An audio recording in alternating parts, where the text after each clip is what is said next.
Bonjour, bonjour. Ça va? J'espère que vous allez bien. Ça fait beaucoup de temps, mais bien sûr les vacances. Donc aujourd'hui, je vais vous parler un petit peu. Donc je vais faire l'introduction au droit. Alors c'est un cours qui est destiné pour les étudiants en première année, cycle sciences, économie et gestion, et aussi première année BTS et première année la faculté option économie. Donc, durant la petite capsule, on va dire la différence même entre le droit objectif et le droit subjectif. Mais tout d'abord, on va commencer par le commencement. Il y a le petit cas. Euh, sur la base, on va travailler. Donc, Monsieur Omar est un citoyen très correct. Il salue chaque matin ses voisins avec un sourire éclatant. Les serveurs au café l'accueillent aussi avec joie parce qu'il leur laisse tout le temps un pourboire respectable. Chaque dimanche, elle fait des dons pour une association du quartier qui les diminue. Il est un fumeur occasionnel, mais il respecte les lieux publics quand cet acte est interdit. Omar est une personne heureuse et compte se marier prochainement pour fonder une famille. Espère avoir des enfants.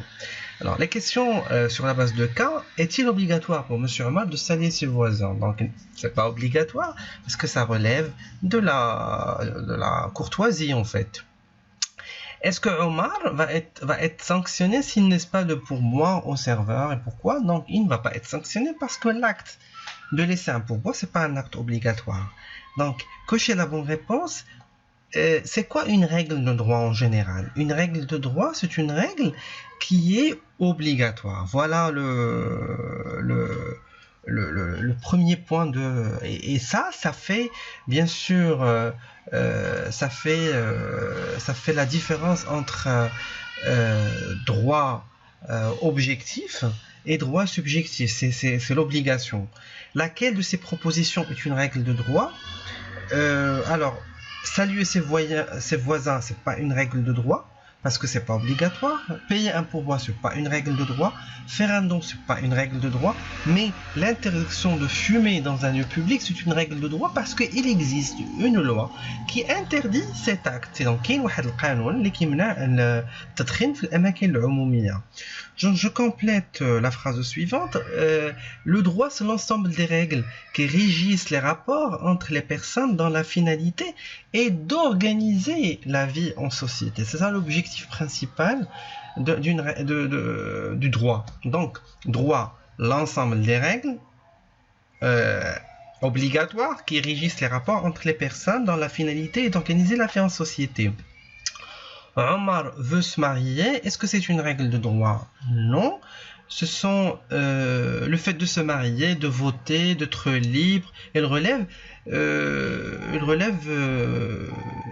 de la faculté personnelle d'un individu. Donc, c'est une faculté dont l'homme est titulaire. Et s'il ne le respecte pas, ça n'est pas passible de sanction.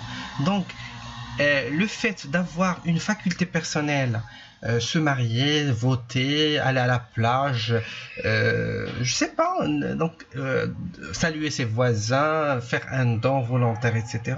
Ça relève du droit subjectif parce que c'est subjectif, ça relève de la personne lui-même, d'accord?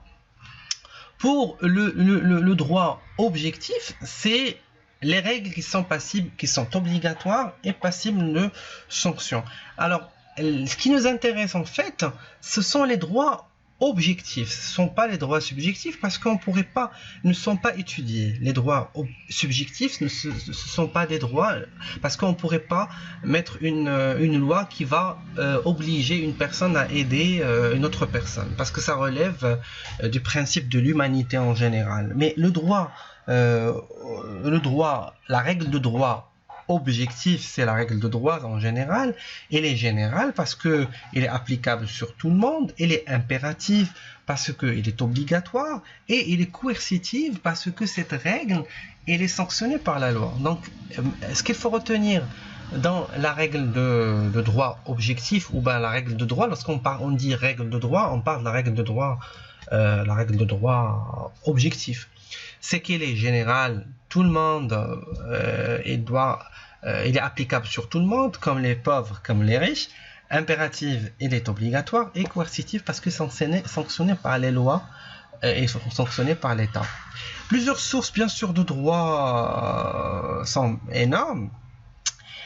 Parce que le Maroc, c'est un pays dans la religion et l'islam, donc c'est un pays musulman, donc certaines règles, ils proviennent du Coran, par exemple les règles en rapport avec l'héritage, les irt, les dakari mitla haddul untayan, donc le garçon il va hériter double qu'une fille, donc voilà, elle est applicable au Maroc, bien que pas toutes les règles issues du droit musulman sont appliquées au Maroc. Par exemple, les règles en matière de sanctions pour les voleurs, pour les agresseurs, pour les personnes qui commettent du vandalisme, etc. Le haraba et tout, donc, ne sont pas applicables. Donc, on recourt aux droits positifs. Les droits positifs, ce sont les règles de droit objectifs, mais sont posées par l'homme. Ce sont les règles de droit positif. Les règles qu'on applique au niveau du respect des voisins, ce sont presque des coutumes, l'urf, les règles de l'organisation administrative émanant des lois, par exemple, le droit à la scolarisation des filles émane des traités internationaux. Il y a d'autres sources de droit. Il y a la Constitution, c'est une source de droit, il y a le Coran comme source de droit, il y a les traités internationaux comme source de droit, il y a les coutumes, l'Araf, source de droit, il y a aussi des sources indirectes comme la jurisprudence et la doctrine. La jurisprudence, ce sont les décisions rendues par les tribunaux, surtout cours de cassation, dire des décisions qui permettent de compléter encore la loi. On a comme un exemple très simple de la jurisprudence في المغرب, c'est que le contrat du travail qui connaît une clause de mobilité. La clause de mobilité dans un contrat de travail, c'est que avec le salarié اللي غيخدم في l'entreprise عنده الحق. En fait, في الكونترا كلوز دو موبيليتي يعني لونتربريز يمكن ليها تحولوا من بلاصه لبلاصه لحساب لي بيزوان دو لونتربريز, يعني يكون خدام باغ اكزومبل الي اسافي ويتحول يخدم الا كانت لونتربريز دارت واحد سكورسال ديالها ولا فيليال ديالها في جمعيه سحيم يمشي لجمعيه سحيم باسكو كاين عنده كلوز دو موبيليتي.